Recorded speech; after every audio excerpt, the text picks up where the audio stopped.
Hey everyone, and welcome back for another deep dive. Today we're diving headfirst into the world of fashion and beauty, trying to unpack all these trends taking over 2024. We found this one article, and let me tell you, it is jam-packed with info trends, historical stuff, tips, you name it. Oh, wow. So we're going to try to break it all down for you, pull out the most interesting and useful bits.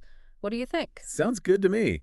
It can be overwhelming trying to keep up with every single trend out there. It really can. And speaking of overwhelming, this article doesn't just tell us what's trendy, but like the WHY behind it all. Yeah, that's right. Like, first up, sustainability. It's everywhere you look now, but it's not just a buzzword anymore. Definitely not. I mean, it's amazing to see how much it's become like a core value for brands now, not just a niche thing. Totally. Remember when eco-friendly fabrics sounded kind of out there? Totally. Like, oh, hemp sandals? Exactly. But now we're talking organic cotton, recycled material stuff you actually want to wear. Right. And it actually looks good. It's not just about sacrificing style for the planet anymore. Which is key. And it feels like this shift is because, well, consumers are just more aware these days. For sure. For sure. Like the fashion industry has a huge impact, environmentally speaking. Oh, yeah. And brands are realizing, hey, being eco-conscious, not just good PR, it's good business. Makes sense. And some brands are doing it so well. Patagonia, Stella McCartney, Veja. Proof you can be sustainable and stylish. Exactly. They're killing it. Okay, but the article also talks about minimalism coming back. Capsule wardrobes, quality over quantity. You know the drill. Right. But then it's like, bam, bold colors and patterns are into. So which one is it? Minimalism or a rainbow explosion? Well, I think it's more about intention, having a good foundation. Oh, Minimalism is like that base, a capsule wardrobe of those really high-quality, versatile pieces that'll last. right, those ride or die pieces. Exactly. And then once you have that solid base, you can add in the fun stuff more intentionally. Bold colors, patterns, statement pieces. So it's not one or the other. It's about having options. I like that. Exactly. And speaking of pushing boundaries, the article also mentioned gender fluid fashion, which I find super interesting. Oh, absolutely. It feels like fashion's reflecting or maybe even pushing forward these conversations about breaking down those old gender norms. 100%. Like fashion can be such a powerful tool for self-expression, and it should be for everyone. Totally. Imagine walking into a store and seeing a blazer you love. Yeah. And it's not stuck in some men's or women's section. It's just there for anyone who digs it. It's about time. Freedom of expression, Great. Celebrating individual style, no labels. I love it. Me too. Okay, ready to dive into the world of beauty. This article goes beyond just the surface level stuff. There are some really interesting shifts in how we're approaching beauty these days, wouldn't you say? Oh, absolutely. It feels like a much more holistic view, which is exciting. Totally. Like skinimalism, for instance.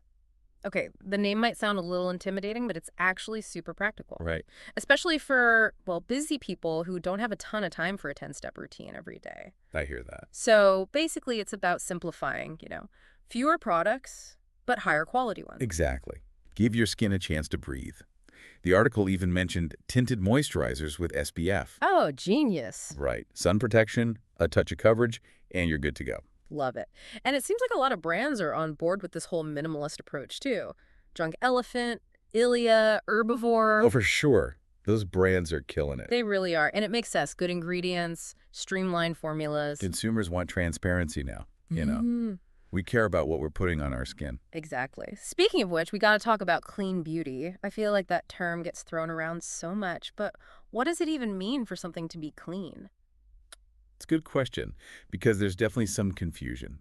Basically, it means products made without ingredients that could be harmful to us. Okay, so what kind of ingredients are we talking? Give me the dirty details. Well, think parabens, sulfates, synthetic fragrances, phthalates, all that stuff that's hard to pronounce. Right. And probably best to avoid. Exactly. So it's not just about being natural. It's about being safe and non-toxic. Being more conscious about what goes on our bodies. Which is a good thing. Okay, but we can't talk about beauty without having a little fun, too, right? The article mentioned Bold Dial makeup is back. Yes. And they're pulling inspiration from, wait for it, the 90s and early 2000s? The return of the glitter. Oh, I know. Does this mean frosted eyeshadow is back, too? Well, I can't speak for frosted eyeshadow specifically. Okay, fair enough. But what's exciting is it's all about self-expression and just having fun with it. Totally. Less about following rigid rules, more about using makeup to show your personality, get creative. Exactly. It's like fashion for your face, you know? Yeah. Festival makeup is a great example. Oh, yeah. All those vibrant colors, glitter everywhere. It's about pushing boundaries. Okay, we've talked about all these trends, but how do we actually ease this info, in real life? Right, right. Luckily, this article gives us some solid tips. Which is good, because trends, they come and go. Yeah.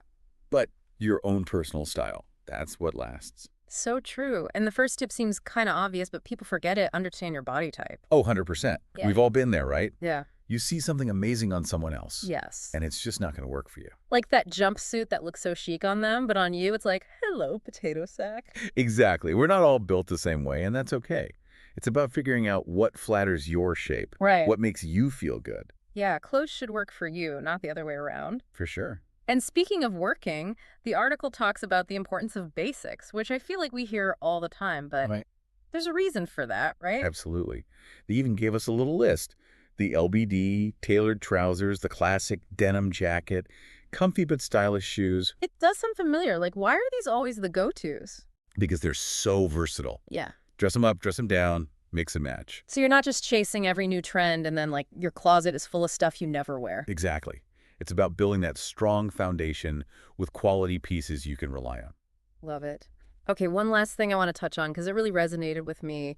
The article connected fashion and beauty to self-care. Oh, yeah, that's an interesting one. It is. It's like, it's not just about how we look, it's about how we feel. Totally. Putting together an outfit you love, trying a new makeup look, it can be a whole mood booster. It can, and it's that intentionality, Even skincare, it's not just vanity, it's caring for yourself. It's like that saying, when you look good, you feel good. But it's deeper than that. It's about that inner confidence. Yes. And expressing yourself through your own unique style. Well, there you have it, our deep dive into the world of fashion and beauty in 2024.